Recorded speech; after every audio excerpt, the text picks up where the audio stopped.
Juliet जड्डी में आपने देखा है कि किस तरीके से हीर और नवाब को रोका जा रहा है। यहाँ पर दादी किसी भी हाल में नहीं चाहती हैं कि हीर सच्चाई तक पहुंचे। हीर भटिंडा तो पहुंच चुकी है, लेकिन अब वह निर्मित के घर जाना चाहती है।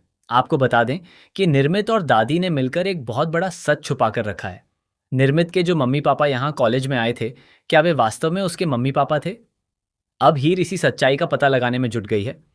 हीर के मोबाइल और पर्स में कई जरूरी चीजें थीं, लेकिन वह सब कहीं खो गया है। ऐसे में नवाब ने कहा है कि सबसे पहले वे निर्मित के घर का पता लगाएंगे। लेकिन सबसे बड़ा सवाल यही है कि आखिर निर्मित के घर का पता कहाँ से चलेगा, क्योंकि जिस जगह पर पता लिखा हुआ था वह एड्रेस अब हीर के पास नहीं है। हालांकि नवाब किसी न किसी तरीके से निर्मित के घर का एड्रेस ढूंढकर जरूर लाएगा। इसके बाद हीर उस पते पर पहुंचेगी और वहां जाकर निर्मित की असली सच्चाई का पता लगाने की कोशिश करेगी। आखिर निर्मित जो कुछ भी दुनिया को दिखा रही है, क्या वास्तव में वह वैसी ही है या फिर उसका कोई और असली चेहरा है? ये सच्चाई अब धीरे धीरे सामने आने वाली है। आने वाले एपिसोड में नवाब और हीर निर्मित के घर पहुंचेंगे। वहां पहुंचने के बाद दोनों हर उस सबूत को इकट्ठा करने की कोशिश करेंगे जो निर्मित की सच्चाई सामने ला सके।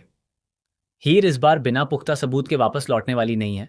वह किसी भी कीमत पर यह पता लगाना चाहती है कि आखिर निर्मित ने उससे और सभी से इतना बड़ा सच क्यों छुपाया है। अब देखना बेहद दिलचस्प होगा कि जब हीर सच्चाई के बिल्कुल करीब पहुंचेगी, तब दादी क्या कदम उठाएंगी। क्या दादी एक बार फिर हीर और नवाब को रोकने की कोशिश करेंगी? क्या हीर को निर्मित के घर से वह सबूत मिल पाएगा जिसकी उसे तलाश है? और सबसे बड़ा सवाल यह है कि क्या हीर इस पूरे राज का पर्दाफाश कर पाएगी, या दादी एक बार फिर अपनी चाल से हीर को सच्चाई तक पहुंचने से रोक देंगी। आने वाला एपिसोड इसी सस्पेंस और बड़े खुलासे से भरपूर होने वाला है।